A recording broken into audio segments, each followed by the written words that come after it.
പ്രിയപ്പെട്ടവരെ, എല്ലാവർക്കും നമസ്കാരമുണ്ട്. ഞാൻ ദേവരാജ് അമ്പലയിലാണ്. ഇത് വയനാട് ജില്ലയിൽ അമ്പലവയൽ ഭാഗത്ത് നല്ല മഞ്ഞും തണുപ്പും കോടയൊക്കെ ഉള്ള വയനാട്ടിലെ അമ്പലവയൽ ഭാഗത്ത് തന്നെ. അമ്പലവയൽ ഭാഗത്ത് ടൗണിൽ നിന്നും വളരെ അടുത്തൊരു 30 സെൻറ്റ് സ്ഥലവും ഈ കാണുന്ന കൊച്ചു ഒരു ഓടിട്ട വീടും വിൽപ്പനയ്ക്കുണ്ട്. നല്ല നിരപ്പായ സ്ഥലമാണ്. 30 സെൻറ്റിൽ കൂടുതലുണ്ട്, 30.25 സെൻറ്റോളുണ്ട്. നമ്മൾ 30 സെൻറ്റ് വീടുമാണ് പറയുന്നത്. അപ്പോൾ നമുക്ക് ഇപ്പോൾ നമ്മൾ വീഡിയോ കാണുന്ന പോലെ അത്യാവശ്യം വേണ്ട എല്ലാ വിഭവങ്ങളും, ചക്കയും തേങ്ങയും മാങ്ങയും കുരുമുളകും കാപ്പിയും അടക്കയും ഏലവും സപ്പോട്ടയും അങ്ങനെ തുടങ്ങി ഒരു തോട്ടത്തിൽ വേണ്ട എല്ലാവിധ ഫല വൃക്ഷങ്ങളും നമ്മൾ പറയുന്ന പോലെ നമുക്ക് ആവശ്യമായ സ്പൈസസും, അതായത് കാപ്പി കുരുമുളക് ഏലം അങ്ങനത്തെ എല്ലാ സാധനങ്ങളും ഉള്ള ഒരു സമ്മിശ്ര തോട്ടമാണ്. വെള്ളത്തിന് ഇഷ്ടംപോലെ ജലലഭ്യതയുള്ള നല്ലൊരു കിണറുണ്ട്, ഇഷ്ടംപോലെ വെള്ളമുണ്ട്.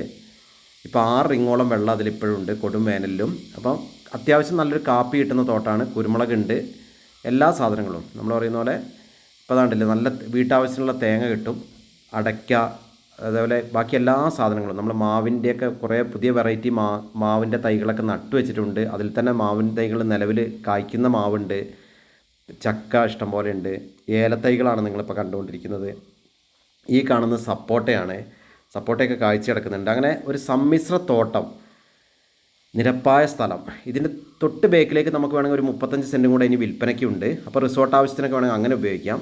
അങ്ങനെ എല്ലാ സൗകര്യം ഒത്തിണങ്ങിയ ഒരു 30 സെൻറ്റും വീടുമാണ് ഇപ്പോൾ വിൽപ്പനയ്ക്കുള്ളത്. ഇതിൻ്റെ ഉടമ ആവശ്യപ്പെടുന്നത് 32 ലക്ഷം രൂപയാണ്. സ്ലൈറ്റ്ലി നെഗോഷ്യബിൾ ആണ്. എല്ലാ പേപ്പറും ക്ലിയറാണ്. മറ്റ് പാരിസ്ഥിതിക പ്രശ്നങ്ങളോ വന്യജീവി ശല്യം ഒന്നുമുള്ള ഏരിയയിലല്ല, അമ്പലവയൽ ഏരിയയിലാണ്.